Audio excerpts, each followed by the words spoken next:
Eu só gostaria de dizer que nós vivemos, e lembrar a todos que nós vivemos num país tropical, onde o ambiente quente e úmido ele predomina em todo o nosso país, propício ao desenvolvimento de pragas, propício a fungos, enfim, às mais variadas ações que possam ter no nosso desenvolvimento do agronegócio brasileiro e da agricultura familiar também, que tudo é agronegócio.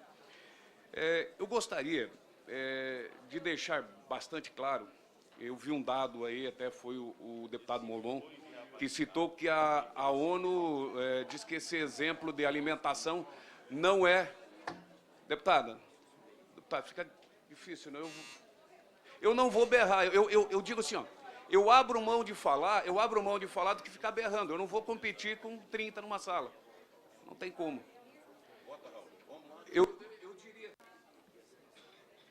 Eu diria, senhora presidente, o dado do deputado Molon, mas a mesma ONU diz que hoje nós produzimos alimentos para 1 bilhão e 600 milhões de habitantes e que nós temos nos próximos 10 anos o Brasil para chegar em 2 bilhões,3 de produção. Por quê?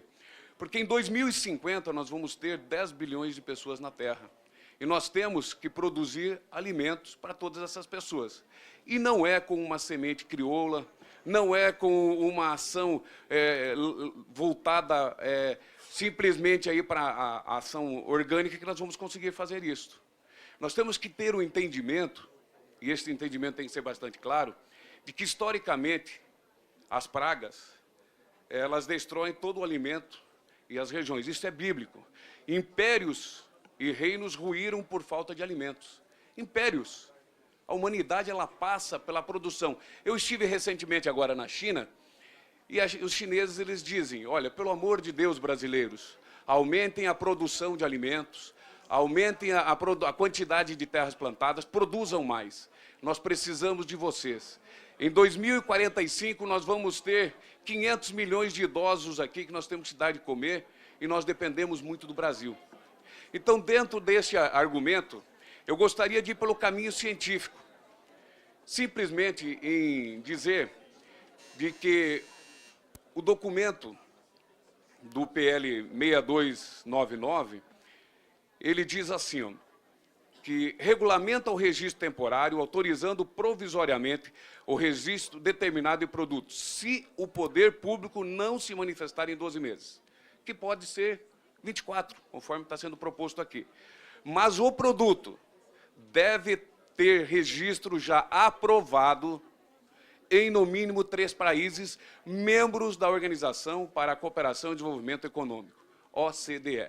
Ou seja, ninguém aqui está inventando a roda, ninguém está agregando novos princípios ativos, nós simplesmente estamos trabalhando para que nós possamos ter a possibilidade de produzir mais com responsabilidade.